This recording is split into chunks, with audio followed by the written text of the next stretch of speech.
네, 안녕하세요. 청년 노사모입니다. 오늘 영상은 문재인 정부의 일본 수출 규제 압박과 노무현 대통령님이 말씀하신 한일 과거사에 대해 말해보겠습니다. 5월 13일 문재인 정부는 일본 정부에게 수출 규제 철회를 요구했습니다.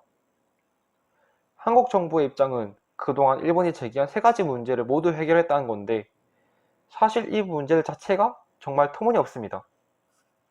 한일 정책 대화 불충분, 재래식 무기 통제 미흡, 한국의 수출관리 조직 인력 불충분. 일단 근거가 터무니없더라도 한국 정부는 선진국답게 해결을 하고 일본 정부를 압박하고 있습니다. 여기에 일본의 입장은 이를 확인해보고 알려주겠다는 건데요. 솔직히 좀 웃깁니다. 일본의 수출 규제 조치 자체가 이 세 가지 문제는 모두 핑계고 한국 대법원의 강제동원 피해자 배상 판결에 대한 보복 조치라서 이게 풀릴지 잘 모르겠습니다. 그러니까 제일 웃긴 건 이 보복이라는 단어 자체를 한국 언론에서도 그대로 쓰고 있는 건데 보복이라는 것은 한국 정부에서 먼저 잘못을 했고 일본이 그에 맞게 처벌을 했다는 건데 한국 정부에서 뭘 잘못했죠? 그러면 문재인 정부에서도 박근혜 정부가 한 것처럼 법원 압박해가지고 일본에 유리하게 편들어줘야 되는 건가요? 언론에서는 이걸 똑바로 말해야죠.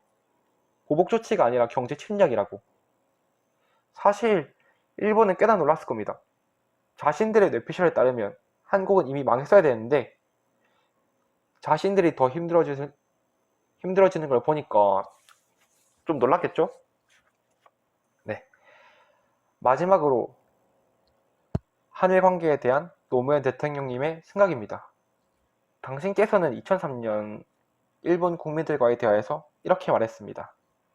우리는 과거사를 생각하지 않아도 될 미래를 만들어 나가야 합니다.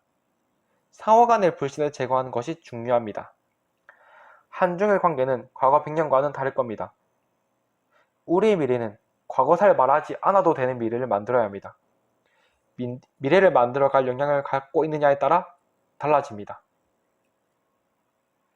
모든 것을 다 후벼 파가지고 감정적인 문제로 끌고 가는 것은 일본과 한국의 미래에 도움되지 않습니다.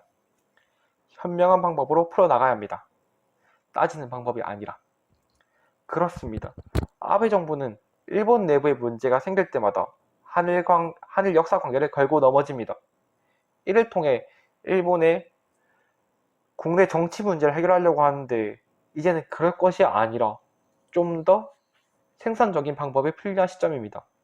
지소미아 문제는 나중에 하더라도 화이트리스트 제외한 거 다시 해제하고 양국의 국교를 정상화해야 합니다.